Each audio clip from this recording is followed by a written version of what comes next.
Good evening. I am Achal Bisht, faculty at Chandigarh Institute of Hotel Management, Chandigarh. Today we will discuss how to open a bakery and become a self-independent entrepreneur. Let us start with how bakery and confectionery is different from other food production departments in a hotel. In a hotel, food production is a department where the food is being produced. To facilitate easy distribution of work, food production is divided into number of sections like larder, butchery, Indian, continental, soup, etc. And bakery and confectionery is also one of the branches of food production department. Now, what is the difference between food production and other departments in the bakery and confectionery and other departments of food production? The basic difference between food production departments and the bakery and confectionery is, the first point is method of cooking. The method of cooking employed in food production departments is more than one. That is, in Indian section you will find that people are using cooking, people are using roasting, frying, braising, poaching, boiling and many more methods to cook the food. But in bakery and confectionery, the only method used is baking. The other difference between the bakery and other departments of kitchen is that in kitchen, alterations in the product can be done at any stage of cooking. For example, in Indian kitchen, if you forgot to put salt in the lentils, you can add it even after it is cooked. But in bakery and confectionery, it is not so. Once the product goes inside the oven, no change or alternation can be done to the bakery product. For example, if we forgot to put salt in bread, we cannot add salt in the bread when it is inside the oven. Salt will not only change the flavor of the bread, but it will also change its taste, texture, appearance and color of the product. Thus, we come to the conclusion that bakery and confectionery is not only an art, but it is also science, as it requires thorough knowledge of raw material, how they are manufactured, how they react, and how they affect the quality of product at the time of baking. Now, the second question which comes to our mind is, what is bakery and confectionery? Are these two terms same and carry the same meaning? What comes in your mind when you think of bakery and confectionery? Breads, biscuits, patties, cakes, pastries. Yes, you name them, and there are number of products which come under bakery and confectionery. But have you ever wondered that when you go in the market, you will find the word confectionery written on the top of the small shops? Why he writes the word confectionery? What is the meaning of confectionery? There are two different words, confectionery, C-O-N-F-E-C-T-I-O-N-A-R-Y and C-O-N-F-E-C-T-I-O-N-E-R-Y. The word confectionery, the first word, that is C-O-N-F-E-C-T-I-O-N-A-R-Y, stands for a shop which sells sweets, which are sweet in nature like toffees, chocolates, biscuits and many things. Whereas the word confectionery, C-O-N-F-C-T-I-O-N-E-R-Y, refers to the sweet itself, that includes toffees, halwas, chocolates, etc. But in technical terms, when we talk in technical terms, the products which are aerated with the help of yeast comes under the category of bakery. Those products which have yeast in them come under the category of bakery, like breads. And the base material of these products is refined flour. Now, what is yeast? Yeast is basically a leavening agent, that is, it gives aeration to the product. We will discuss about yeast in detail in later stages, but for the time being, you should know that all the products which have got yeast in it comes under the category of bakery. Now, but in confectionery, there is no use of yeast and they can be aerated with many other methods like creaming, whisking, adding chemicals like sodium bicarbonate and baking powder, etc. And the base material for these products can be flour, sugar, chocolate, etc.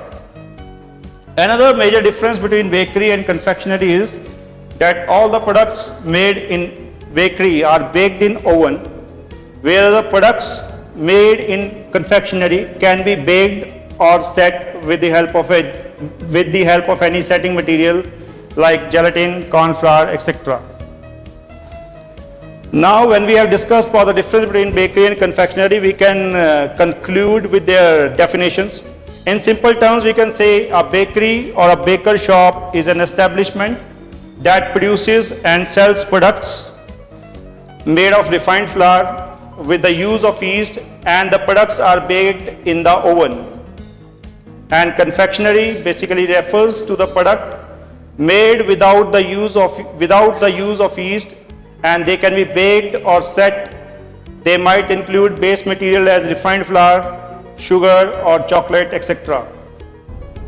Now the question arises, what is baking and why the products are being baked in the oven? Now it is a common question, what is baking basically? There are a number of methods like roasting, frying, we have discussed. Now why only baking of the products is done in bakery? What is baking basically? Baking is cooking of aerated products by the application of dry heat or hot air circulated around the product in a closed chamber called oven. Only products which contain rising agents or products that are leavened, that is aerated, only can be baked. Those products which do not have leavening agent in them are not called bakery items. For example, if we cook chicken in the oven, it is called roasting, but it is not a bakery item, though it can be cooked in oven also. The cooking of non-aerated products does not cover under bakery and confectionery. For example, the bread which is aerated with the addition of yeast can be baked in an oven and its volume can be retained in the oven. But if other method of cooking is applying like roasting, frying, etc., it will not be able to retain its volume and can get deflated and get flat. That is why the products which are aerated, and to make them retain their volume, they are baked in the oven. So you are now aware of the fact that baking is basically cooking in the oven those products which are leavened with the help of yeast or any other chemicals like baking powder, baking soda, and to retain their volume, they are being baked in the oven. Now the most important question comes to our mind. Why only refined flour? We have talked about refined flour, using refined flour. Now our parents basically say don't use refined flour. Don't eat refined flour. The products made of refined flour are not good for our health. They are not good for digestion because they are not good for digestion. Now pizzas, we talk of pizzas, patties, pastries, all these things are made out of refined flour. Why only refined flour? Why we don't use other type of flour?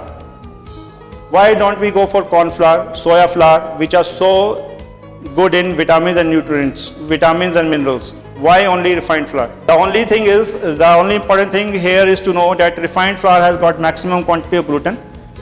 That is why refined flour is used, because it helps to retain the air in the product. Okay? Gluten is the protein present in refined flour, which is maximum found in refined flour and not in any other types of flour. Like soya flour, corn flour, they do not have that quantity of gluten as is present in refined flour. Now let us discuss now from where does the refined flour come? Refined flour comes from wheat. So why don't we use wheat for making out our products? Why we go only for refined flour? Why don't we use whole atta? Wheat, we all know, in other words we say whole wheat flour. Why not we use atta for making of bakery products? Why we use only refined flour? So we have to look after the composition of wheat. Composition of wheat, basically wheat consists of three main parts: bran, endosperm and germ. Bran, the quantity of bran is 14 to 14.5% in wheat. Endosperm is around 83%. Germ is around 2.5%. Now what is bran? Bran coating consists of approximately 13% of wheat grain. The bran consists of large amount of vitamins and minerals. The maximum quantity of vitamins and minerals in wheat is present in bran, but it is removed during milling process. Why? Because the sharp edges of bran cuts down the bread cell wall and cuts the gluten, because of which the gas retention power is reduced and ultimately reduce the volume of the product. Thus, the removal of bran is necessary for making refined flour. If we use bran, it will cut down the gluten. It will cut down the gluten, and gluten will not be able to retain the air in the product. That is why we don't use bran for making of the products in bakery. Now the second part is germ. Germ is a part of wheat from which the wheat germinates. The germ has got maximum quantity of oil, but we do not use the portion of germ also, because if we use the portion of germ, it will reduce the shelf life of the product, and the product will not be able to store for a longer time. The third part is endosperm. It is the part from which the refined flour is milled out. It is that part from which actually the refined flour is taken out. We do not use bran, we do not use germ. We are using only the part which is endosperm, that is the middle part of the wheat, and it is about 85% of the wheat, and it largely consists of starch cells. It also contains protein, oil, sugar, minerals, moisture, etc.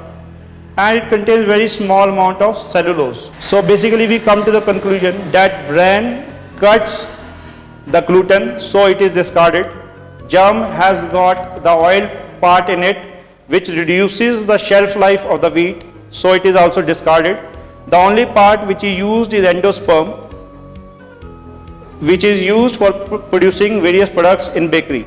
Now we have taken out bran, so maximum quantity of vitamins and minerals is being taken out. We have removed germ, which has got oil, which again has nutritive value, which is also taken out. So we are only left with endosperm, which does not have much of nutritive value. That is why refined flour is not good for health. But if we use the products which are made of whole wheat flour, then then the bakery products are very nutritive. But we cannot use whole wheat flour because we will not get the volume as we can get through use of refined flour.